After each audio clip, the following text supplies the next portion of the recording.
제가 한 보름쯤 전에 이제 오른쪽 엄지발가락을 좀 다쳤어요. 발톱을 좀 다쳐서 발톱을 이렇게 좀 떼어냈는데, 지금은 지금 거의 암으로서 정상적으로 지금 걸어 다니게 됐거든요.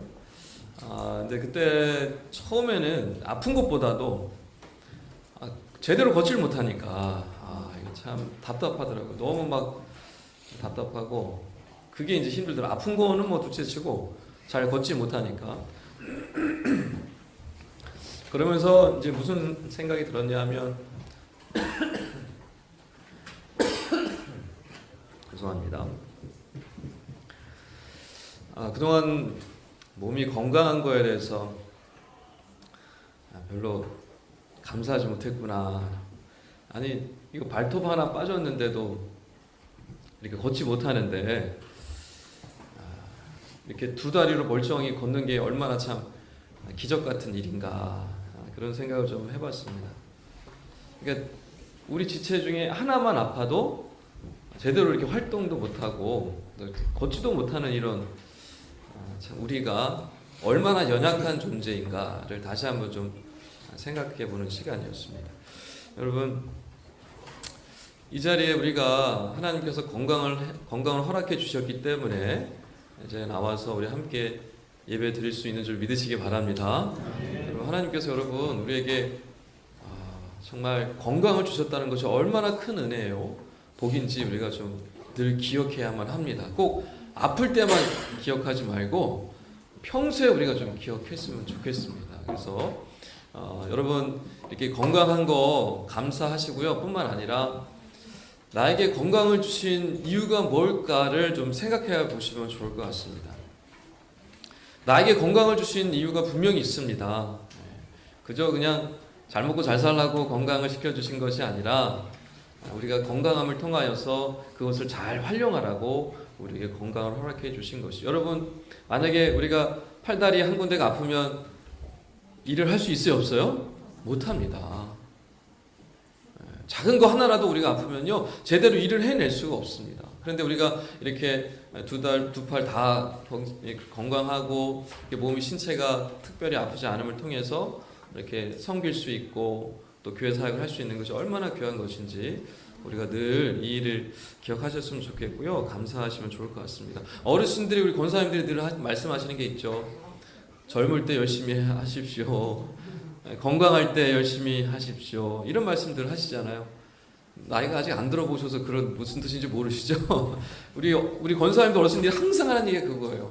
나중에는 하고 싶어도 못해요. 맞죠, 권사님?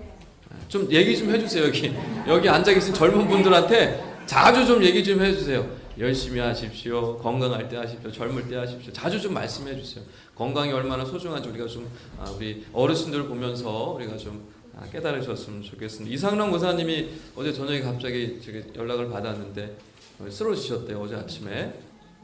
그래서 지금 병원에 계시다고 합니다. 이제 저녁에 연락을 받았는데 여러분 같이 기도해 주시고, 이따 오후에 우리 장로님들하고 우리 권사님들 시간 내시는 분들께서 오후에 좀 같이 신방을 좀 갔으면 좋겠습니다. 여러분 기도해 주시고요. 여러분 건강을 위해서 어르신들 특별히 여러분 기도해 주셨으면 좋겠고, 우리 아이들도 마찬가지지만, 우리 승아 기부스 풀었니? 아직도 안 풀었구나. 그래. 우리 아이들 건강을 위해서도 기도해 주시고, 우리 어르신들 위해서도 기도해 주시고요. 또 본인 건강을 위해서도 기도하실 뿐만 아니라 우선 감사하셨으면 좋겠고, 여러분이 허락된 귀한 시간들 소중히 여기시고 소중히 또 건강을 잘 관리하셔서 정말 하나님께 귀하게 쓰임 받으시고 더 열심으로 주의 나라를 위해서 헌신하시는 저와 여러분 다 되시기를 주의 이름 간절히 축원합니다. 여러분 혹시 선교학에서 미전도 종족을 구분할 때 복음화율이 몇 % 이하면 미전도 종족이라고 얘기할까요? 혹시 아십니까? 몇 %? 복음화율이 몇 % 이하면 미전도 종족이라고 우리가 얘기를 할까요? 대략. 네? 3%입니다. 3%. 누가 얘기했어요? 진짜. 금방 검색하셨나요? 찍었습니까? 혹시 학원에서 찍는 거 가르쳐 주지 않으시죠? 어우 대단하신데 어떻게 찍어서 3%를 맞힐 수가 있어요. 근데 제가 볼 때는 지금 워낙 책을 많이 보시니까 이미 아시는 것 같아요. 여러분 미전도 종족이라고 하는 것은요 3% 이하일 경우에 미전도 종족이라고 얘기를 합니다. 근데 작년에 우리 대학생들 준영아, 한준아, 야 어서 와. 우리 잘생긴 우리 고3이에요, 여러분 고3인데요. 이렇게 진짜 도서관 안 가고 예배, 저는 상상할 수 없는 일이 일어나고 있어요. 너무 감사해요. 우리 가람이 어머니 어서 오세요. 예배 드려야 되는데 계속 인사하고 있네. 어서 오세요, 가람이 어머니. 가람이는 어디 갔어요?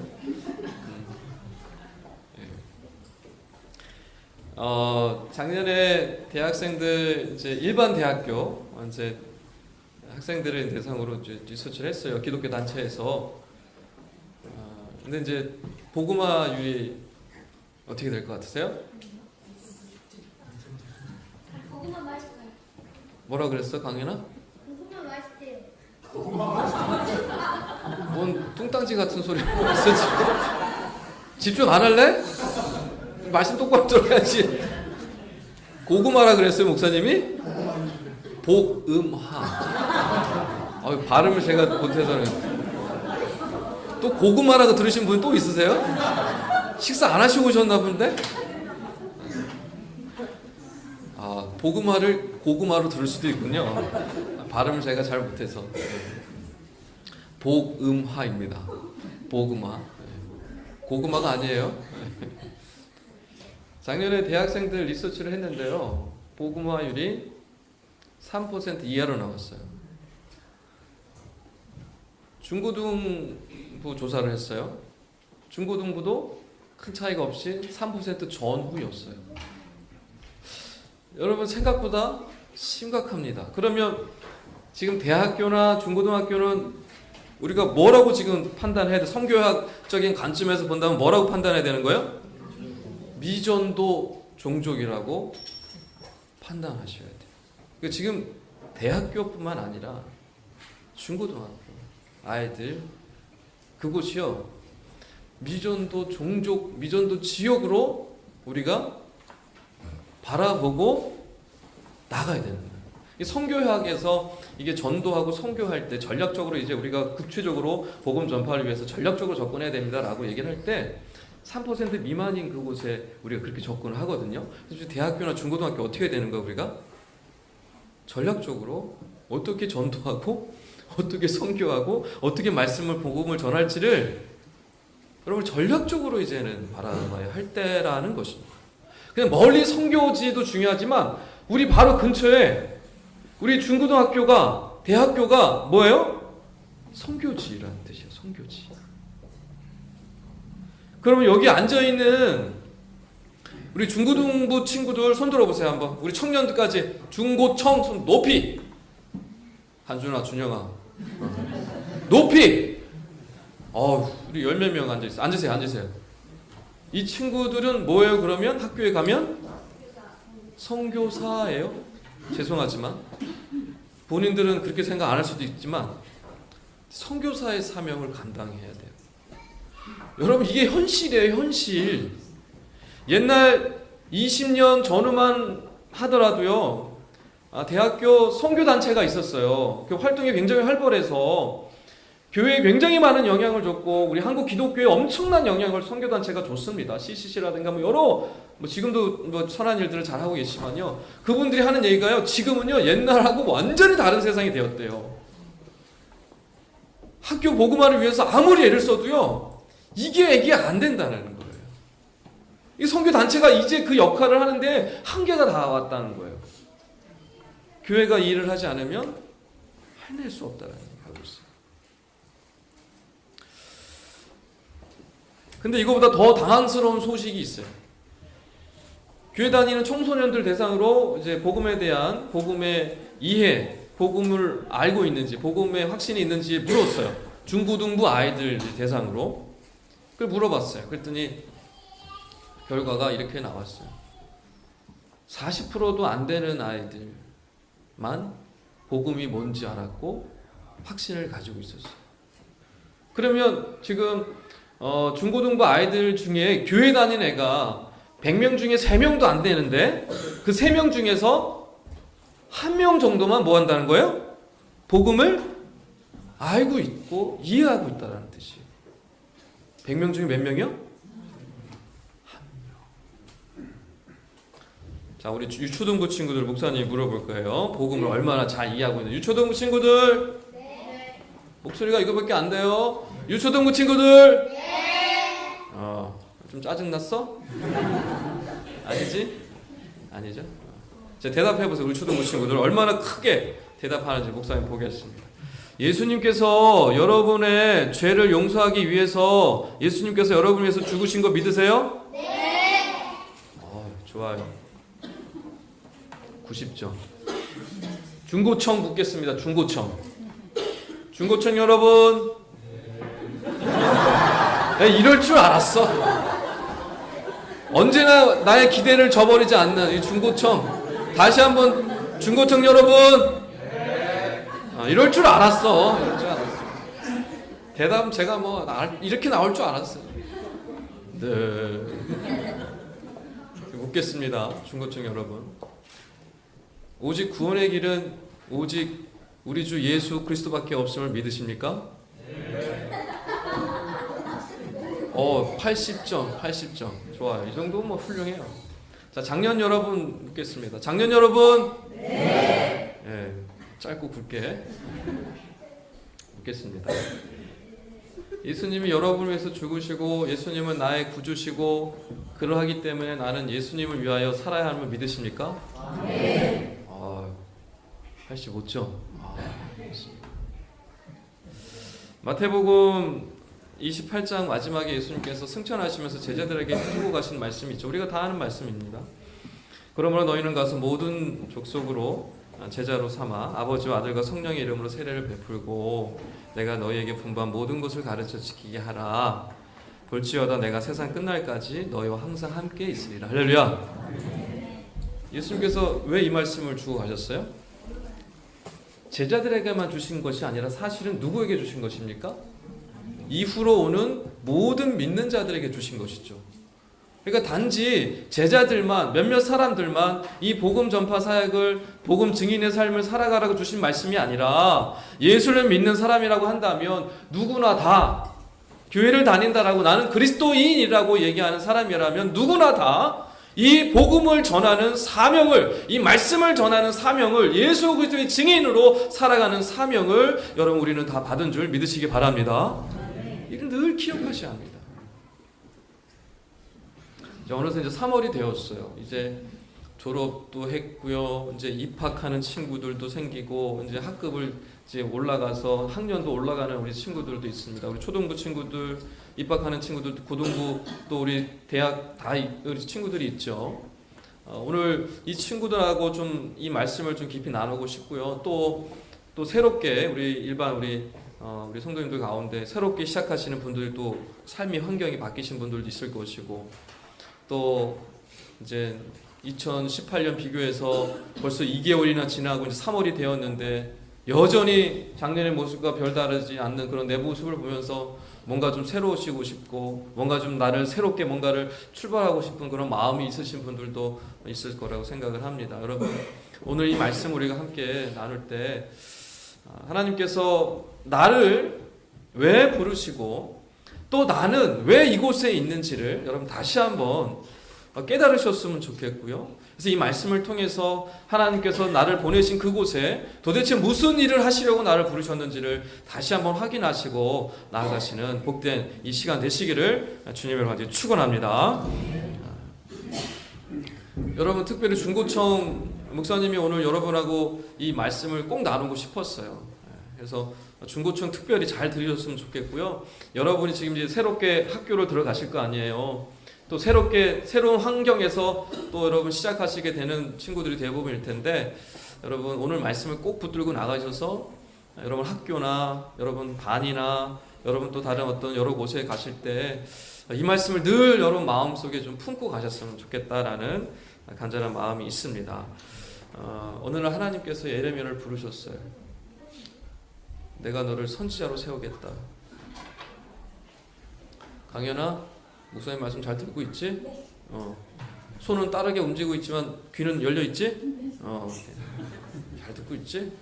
그래. 하나님께서 어느 날 예레미야를 부르셨어요. 내가 너를 선지자로 세우겠다. 예레미야가 대답했어요. 저 못해요. 저 안 할래요. 그러자 하나님께서 예레미야를 설득하셔요. 내가 이렇게 해줄게, 저렇게 해줄게. 그래, 너는 선지자를 해야 된다. 그래서 예레미야는요, 하나님의 설득에 넘어갑니다. 오늘 그 내용이에요.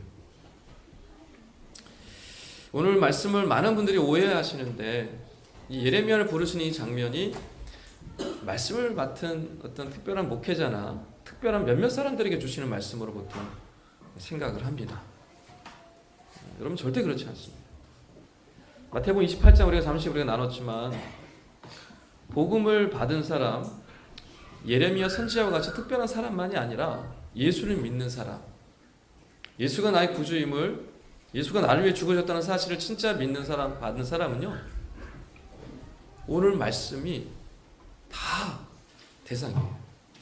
그렇기 때문에 여러분, 오늘 말씀이 어느 다른 사람에게 주시는 말씀이겠거니 받으시면 안 되고요. 우리 중고청 우리 친구들 여러분, 지금 나에게 주시는, 나에게 친히 말씀해 주시는 하나님의 말씀으로 받으시기를 주의 이름으로 축원합니다. 여러분, 말씀을 받을 때요, 누군가에게 주시는 말씀이거나 내가 아니라 옆에 있는 사람이 들어야 될 말씀이거나 그러면요, 절대로 말씀의 역사와 은혜를 누릴 수가 없습니다.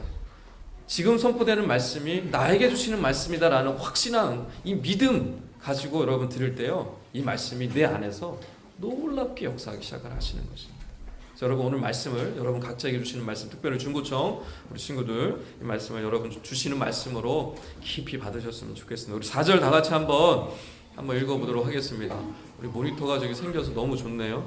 1장 4절 우리 다 같이 한번 큰 소리로 한번 읽어보겠습니다. 시작.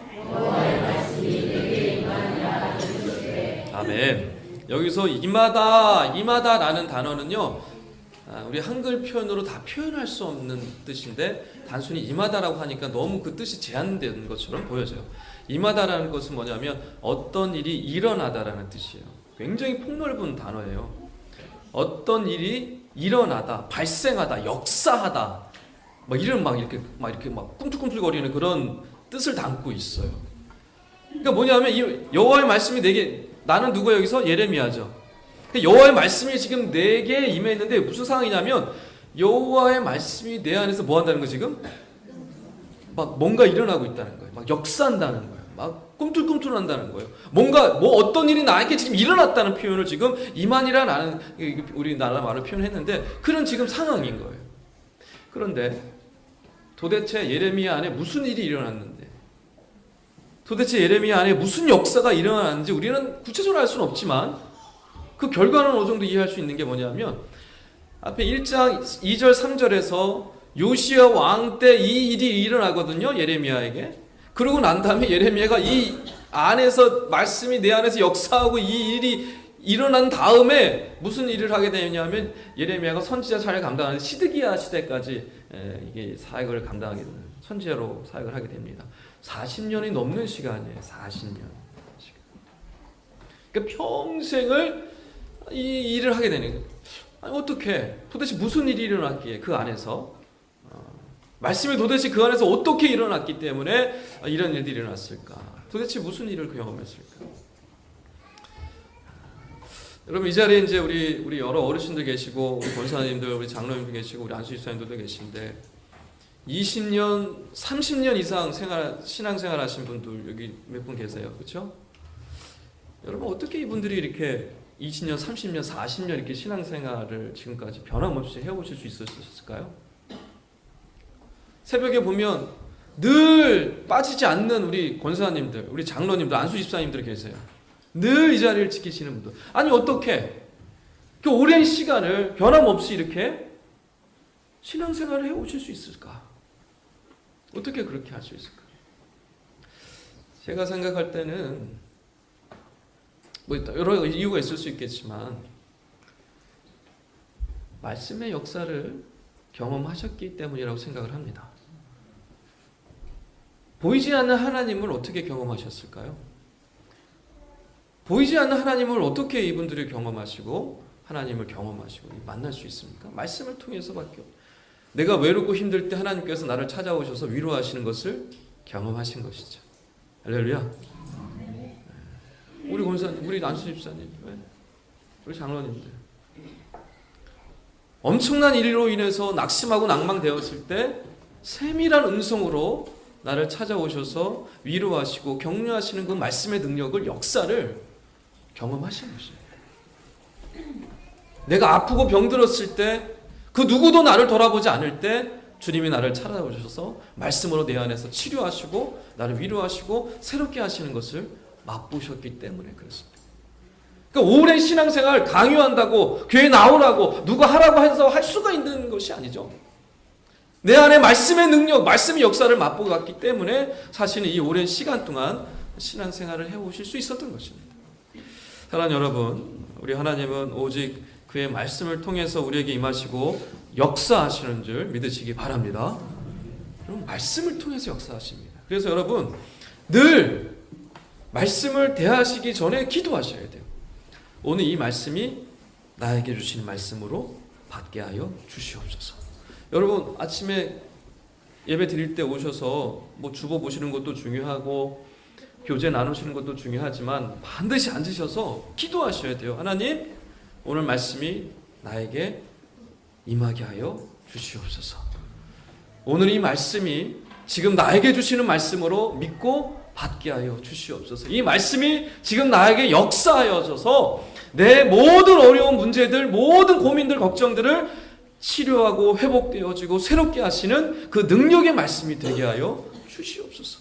여러분 예배 전에 말씀을 듣기 전에 뿐만 아니라 여러분이 말씀을 대하실 때, 개인 묵상하실 때, 또 여러분 또 여러 방법으로 또 여러 가지 또 말씀을 들을 때, 그때마다 여러분 반드시 기억하고 기도하셔야만 합니다. 그러면 하나님께서요 우리 마음을 열어주세요. 우리 마음을 옥토박같이 준비시켜 주십니다. 그래서요 그 말씀을요 나에게 주시는 말씀, 확신과 믿음으로 받게 하시는 그 말씀으로 되어지게 하여서 그 말씀이 나에게 능력으로 역사하는 것을 우리가 맛볼 수 있는 것입니다. 여러분 바라옵기는 이런 귀한 말씀의 은혜와 역사하심, 그 임하심의 능력을 맛보시고 나아가시는 저와 여러분 다 되시기를 주님을 간절히 축원합니다.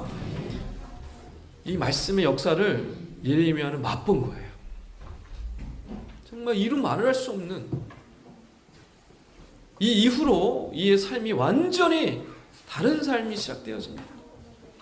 5절 말씀 한번 같이 우리 크게 한번 읽겠습니다. 5절입니다. 시작. 내가 너를 모태에 짓기 전에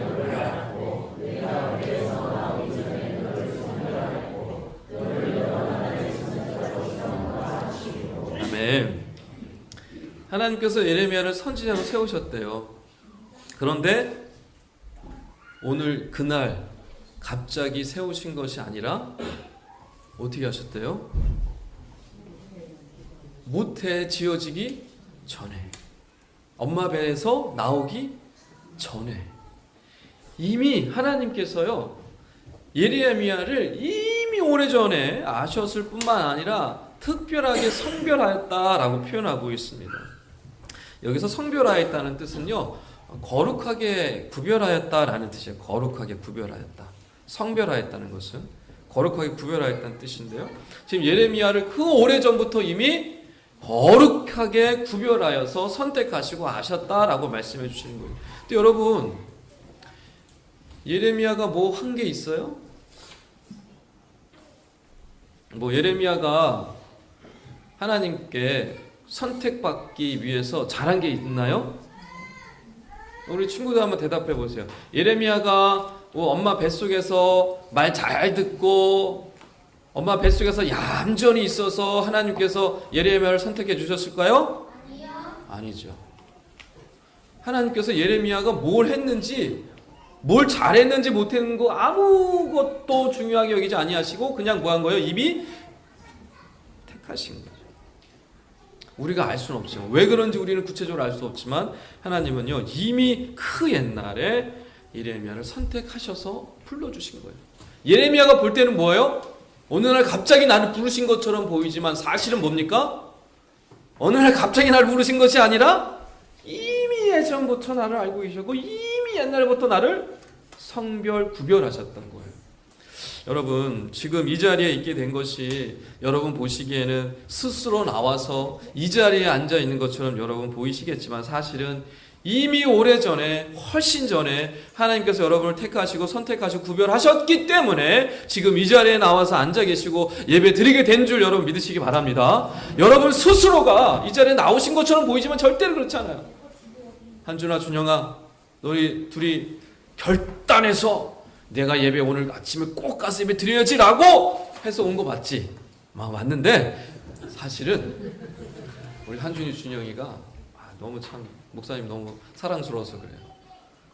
두 친구가 결단해서 나왔지만 사실은 이미 오래전에 어떻게 하신 거예요? 하나님께서 우리 한준이, 준영이를 너무너무 사랑하셔서 이미 구별하신 거예요. 다른 분도 마찬가지입니다. 여러분이 잘나서, 여러분 믿음이 너무너무 좋아서, 여러분 뭔가 잘하셔가지고 이 자리에 있게 된 것처럼 보이십니까? 물론 그런 부분들 있겠지만 근본적인 원인은요, 그렇지 않습니다. 하나님께서 여러분을 택하시고 구별하시고 이미 아셔서 다 작정하셨기 때문에 저나 여러분이나 이 은혜의 자리에 나와 있는 줄 믿으시기 바랍니다. 그러니까 여러분, 직장도 마찬가지고요, 사업장도 마찬가지고, 여러분이 있는 그 모든 여러분 가정도 마찬가지고요. 늘 기억하셔야 합니다. 내가 선택해서 그 자리에 있는 게 아니에요. 내가 생각하고 내가 계획하고 내 의지로 그곳에 있는 것처럼 보이지만 사실은 그곳에 여러분이 가도록 여러분이 그곳을 보내신 분은 결국 누구신 것입니까? 하나님이십니다. 할렐루야. 이 사실 여러분 반드시 기억하셔야 돼요. 특별히 중고층 여러분 이제 새 학기를 맞이해서 반도 바뀌고 또 학년도 바뀌고 또 이제 학교도 바뀌고 막 이런 상황이 되었는데요. 여러분 그곳에 새로운 친구들도 만날 것이고 새로운 선생님도 만날 것이고 새로운 학교에서 적응하면서 여러 이제 그런 새로운 곳에 이제 적응하게 될 텐데 그곳에 보내신 분은 하나님이라는 사실을 내가 아니라 내가 가고 싶어서 내가 원해서 내가 잘나서 그곳에 간 것이 아니라 하나님의 계획과 뜻이 있기 때문에 여러분이 그곳에 간 줄 믿으시고 그곳에서 하나님의 선하신 손에 인도하심을 받아 나가시는 우리 모든 중국청 여러분, 우리 모든 성도님들 다 되시기를 주님 간절히 축원합니다. 예레미야가 그랬어요. 정말이에요? 절대로 전 믿기지가 않는데요. 뭐 잘못 보신 거 아니에요? 라고 이제 하나님께 얘기합니다. 하나님이 너 선지자로 불렀다. 내가 너를 옛날부터 알고 있었고 내가 너를 구별하였고 내가 너를 선택했다. 그러니까 예레미야가 대뜸 얘기합니다. 아닐 거예요. 절대로 그렇지 않아요. 아닙니다. 잘못 보셨습니다. 라고 얘기합니다. 6절 다 같이 한번 읽어보겠습니다. 6절입니다. 6절 우리 다 같이 큰 소리로 한번 우리 예레미야가 뭐라고 대답을 하는지 한번 읽겠습니다. 6절입니다. 시작.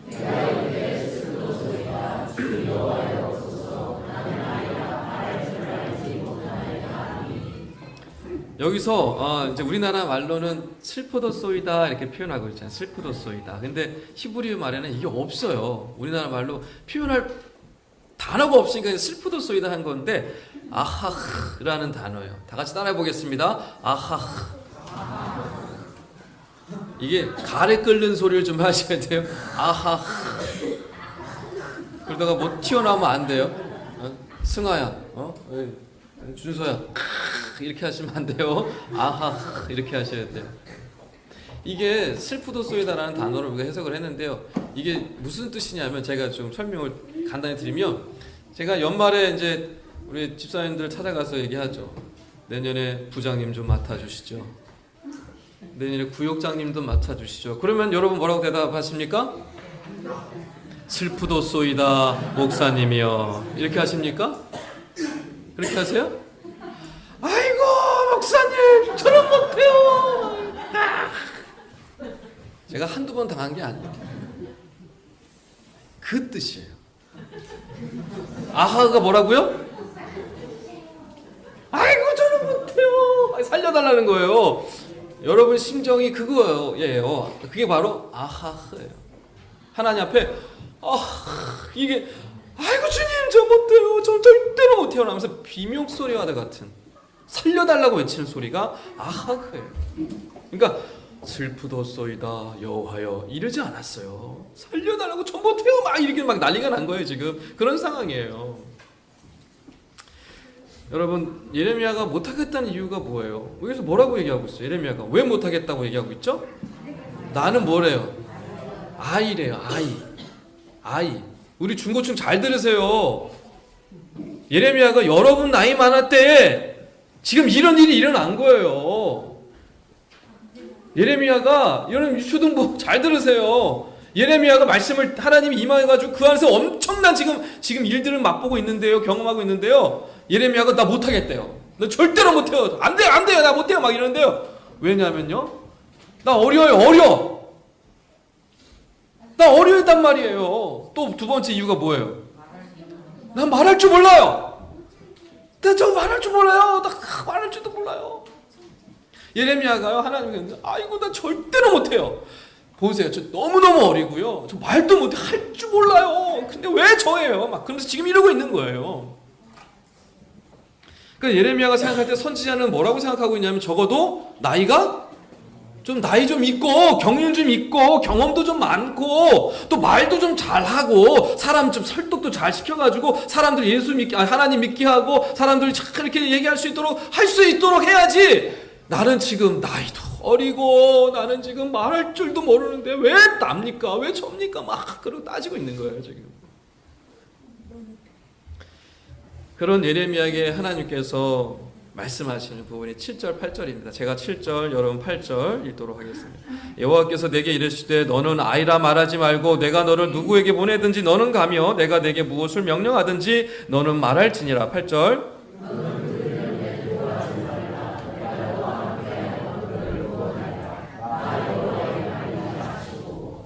아멘. 하나님께서요 예레미야가 나는 어려요. 나는 말할 줄 몰라요. 막 그렇게 얘기할 때 하나님께서 하시는 방법이 주특기가 말꼬투리 잡기예요. 말꼬투리. 하나님께서 말꼬투리를 잡는 거예요. 말꼬투리 잡고 뭐라는 거예요? 너 어리다고 얘기하지 마. 너 말 못한다고? 하지 마. 내가 가서 말하라고 하면 그냥 뭐 하면 돼? 말하면 돼. 꼬투리 잡힌 거예요 지금. 너 어리다고 하지 마. 두려워하지 마. 절대로 걱정하지 마. 그러니까 지금 하나님 지금 뭐라고 말씀하시냐면 예레미야가 인지하고 있는 선지자는 적어도 나이도 좀 있고 경륜도 있어야 된다고 생각하는 거, 선지자는 말을 잘해야 된다고 생각하는 거, 하나님께서는 그게 뭐예요? 틀렸다라고 말씀해 주시는 거예요. 그거 아니다라는 거예요. 선지자는 나이 많다고 할 수 있는 게 아니라는 거예요. 선지자는 말 잘한다고 해서 할 수 있는 게 아니라는 뜻이에요. 그저 보내면 가서 전하면 되는 거예요. 나이 중요하지 않아요. 말주변 중요하지 않다는 뜻이에요. 그게 바로 선지자라는 것입니다. 하나님께서 선지자에 대한 얘기를 이 예레미야가 잘못 알고 있는 거 다시 한번 말씀해 주시는 거예요. 어찌됐든 예레미야가 이제요 어떻게 할 수가 없어요. 하나님께서 어린 거 그거 중요하지 않다. 말 못하는 거 아무 소용없다. 라고 하니까 더 이상 말할 수가 없는 거죠. 이제 순종한 일만 남았어요. 근데 하나님께서요 참 놀랍게도 예레미야를 무대뽀로 무작정 순종 강요하지 않습니다. 설득하기 시작을 하십니다. 뭐라고 말씀하십니까? 8절에 두려워하지 말라.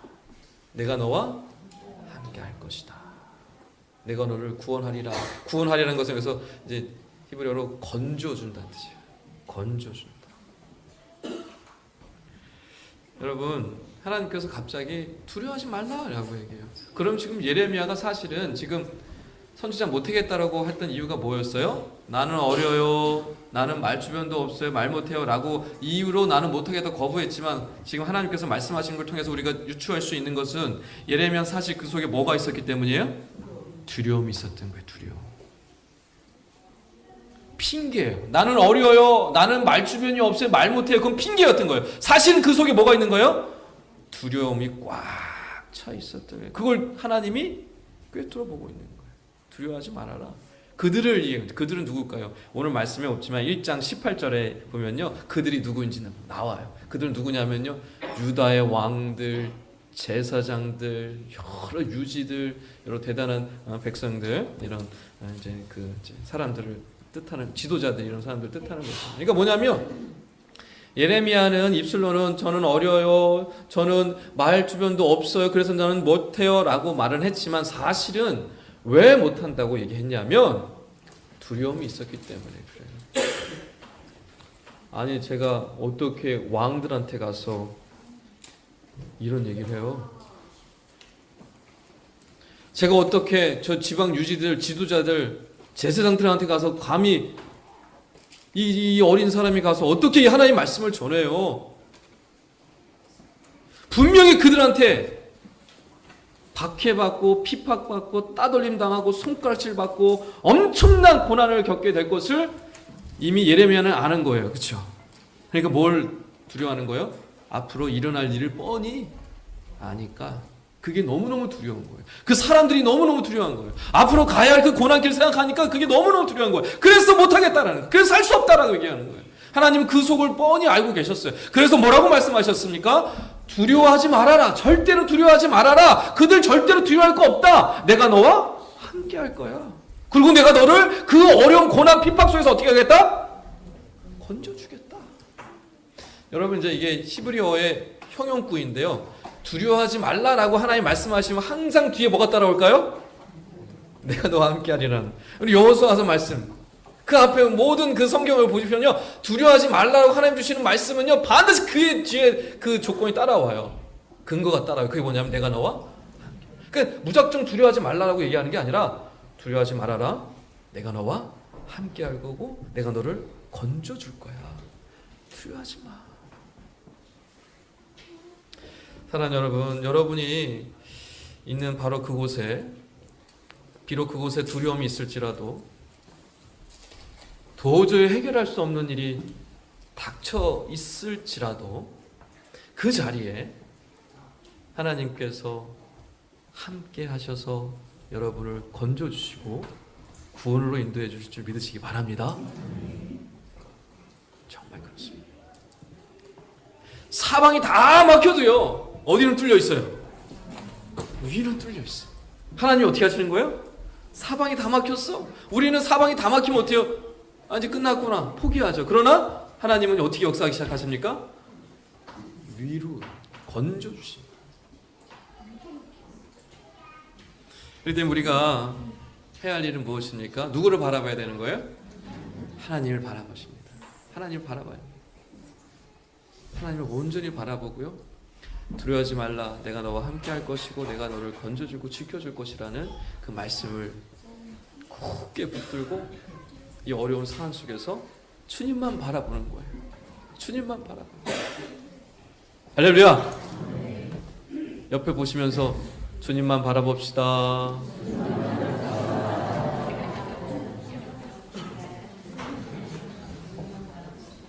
마지막 9절 10절 읽고 우리 말씀 정리하도록 하겠습니다. 제가 9절 읽고 여러분 10절 읽겠습니다. 여호와께서 그의 손을 내밀어 내 입에 대시며 여호와께서 내게 이르시되 보라 내가 내 말을 내 입에 두었노라.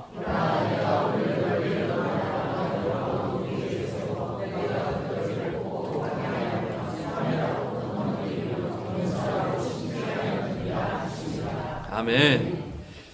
이건 뭐냐면 정말 성경의 장면 중에 굉장히 아름다운 장면들이 참 많은데 그 중에 하나의 장면입니다.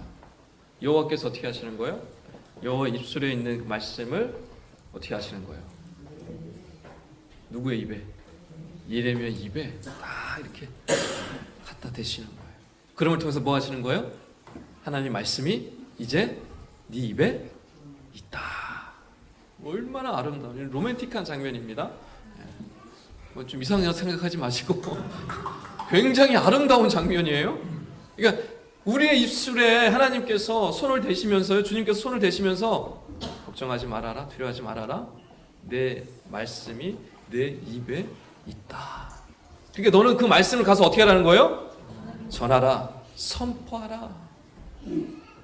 그래서 하나님께서 그 예레미야를 통해서 어떻게 역사하실 것이냐고 말씀하시냐면 내가 여러 민족, 이스라엘 민족에게뿐만 아니라 온 민족, 온 세상 열방에 있는 민족들을 향한 심판의 메시지, 구원의 메시지를 주시겠다라고 말씀하시는데요. 여기서 뽑고 파괴하고 파멸하고 넘어뜨린다는 것은 심판의 메시지인 것이고 건설하고 심게 하신다는 것은 구원의 메시지입니다. 그러니까 예레미야가 아무리 어리고 아무리 말 못하고 보잘것없는 정말 보잘것없는 사람이지만 하나님께서 그의 입술에 말씀을 넣어주셨기 때문에 그 사람이 가서 이 예레미야가 선포하는 그곳에 뭐가 일어나는 거예요? 심판과 구원의 역사가 일어나는 거예요. 할렐루야. 저나 여러분은요, 우리 특별히 중고층 여러분, 우리 초등부 친구들도 마찬가지입니다. 여러분 어린 거 중요하지 않습니다. 여러분 말 못하는 거 중요하지 않습니다. 내가 얼마나 연약한지 중요하지 않습니다. 중요한 건 뭐예요? 하나님께서 내 입술에 말씀을 담아 놓으셨다는 것이고 하나님께서 나와 함께 하시기 때문에 내가 가서 선포할 때 무슨 일이 일어나는 거예요? 그곳에 심판과 구원의 메시지가 선포되어지고 그곳에 놀라운 하나님의 역사하심이 일어난다는 것입니다. 할렐루야. 이 사실 여러분 늘 기억하셔야 합니다. 여러분의 사명, 우리가 맡은 이 말씀의 사명은요, 그저 그런 사명이 아닌 것입니다. 하나님이 주신, 맡겨주신 엄청난, 말로 표현할 수 없는 사명인 거예요. 그래서 말씀을 맡은 자는요, 단순히 목회자나 특별한 몇몇 사람들에게 주신 이 은혜와 역사가 아니고요, 우리 모두에게 하나님을 믿고 예수 그리스도를 구주로 믿는 모든 사람에게 주신 하나님의 역사요, 능력인 것입니다. 말씀을 정리하겠습니다. 여러분, 우리 이제 중고청 우리 친구들 이제 새 학기 맞이하여서 여러분 이제 학교나 학급이나 이제 그곳에 가셔서 이제 귀하게 하나님께 쓰임 받으실 텐데요. 여러분이 선택하고 여러분이 가서 그곳에 서 있는 것이 아니라 하나님이 이미 오래전에 여러분을 계획하셨고 이미 정하셨고 선택하셔서 그곳에 그 자리에 가 있다라는 것을 여러분 기억하시고 하나님의 선하심, 인도하심을 받아 나가시는 우리 중고청 여러분, 우리 주종 친구들 다 되시길 주의로 먼저 축원합니다. 뿐만 아니라 우리 성도님들도 마찬가지입니다. 여러분이 처한 직장, 가정, 사업장, 여러분이 오고 하는 모든 발걸음들 가운데요, 여러분이 그곳에 가게 된 것은 하나님의 계획과 뜻이 있기 때문에 그곳에 있는 것입니다. 그렇기 때문에 절대로 사사롭게 사람을 대하시면 안 되고요, 절대로 여러분이 닥친 일들을 쉽게 넘기시면 안 됩니다. 하나님의 기쁘신 뜻이 무엇인지를, 하나님의 섭리가 그 계획이 무엇인지를 여러분이 보실 수 있으셔야 합니다. 내가 왜 이 사람을 만나고 있지? 내 앞에 있는 사람이 왜 이 사람이 나에게 있지? 내가 왜 이 부서에 있는 것이지? 내가 왜 이 사업장, 이 직장에 내가 여기서 왜 앉아 있는 것인지 여러분 늘 기억하셔야 합니다. 하나님께서 나를 그곳에 보내신 목적이 무엇인가를 발견하실 수 있으셔야 하는 말씀을 통해서. 나는 할 줄 모릅니다. 나는 어립니다. 여러분 하나님께서 예레미야에게 말씀하시죠. 어린 거 중요하지 않다. 말 못하는 거 그거 중요하지 않다. 중요한 건 무엇입니까? 그저 가서 하라는 대로 전하기만 하면 되는 거예요. 나가 내 형편이 어떠하고 내가 무엇이고 내가 어떤 존재고 중요하지 않다는 거예요. 그저 가서 말씀 들은 대로 뭐 하라는 거예요? 전하라는 거예요. 선포하라는 거예요. 그러면 그 다음부터 누가 일하시는 것입니까? 하나님께서 역사하시는 것이죠. 주님께서 일하시는 것이죠. 그러나 때로는 여러분 두려움이 여러분 가운데 생길 수도 있죠. 사람들을 두려워할 수도 있습니다. 내가 어떻게 이 말을 했다가 왕따 당하는 거 아닌가? 직장생활 이게 불공평한 대우를 받는 거 아닌가? 우리 친구들한테 내가 복음 전했다가 친구들이 나를 싫어하지 않을까? 여러분 수없이 많은 두려움이 우리 안에 찾아올 수 있습니다. 그러나 하나님께서 뭐라고 오늘 말씀하십니까? 두려워하지 말아라. 내가 너와 함께하리라. 할렐루야. 두려워하지 말래요. 내가 너와 함께하기 때문에 두려워하지 말래요. 건져줄 거야. 걱정하지 마. 걱정하지 마. 내가 다 지켜줄 거야. 너는 가서 전하기만 하면 되는 거야. 심판의 메시지, 구원의 메시지가 네 입술을 통하여 전해지는 것을 우리가 하나님께서 원하신다는 것입니다. 여러분 바라옵기는 여러분 우리가 각자가 처한 모든 곳에서 삶의 현장 속에서 6월 특별히 구별받은 자답게, 그리스도를 믿는 자답게, 성별된 자답게, 말씀을 맡은 자답게 여러분 나가셔서 하나님이 전하시는 이 주시는 원하는 그 말씀들을 온전히 전하시고 선포하심을 통하여서 정말 메신저로서의 삶을 살아가시고 하나님께 높임, 들림 받으시는 정말 아름다운 삶을 감당하시는 저와 여러분 다 되시기를 주님을 간절히 축원합니다.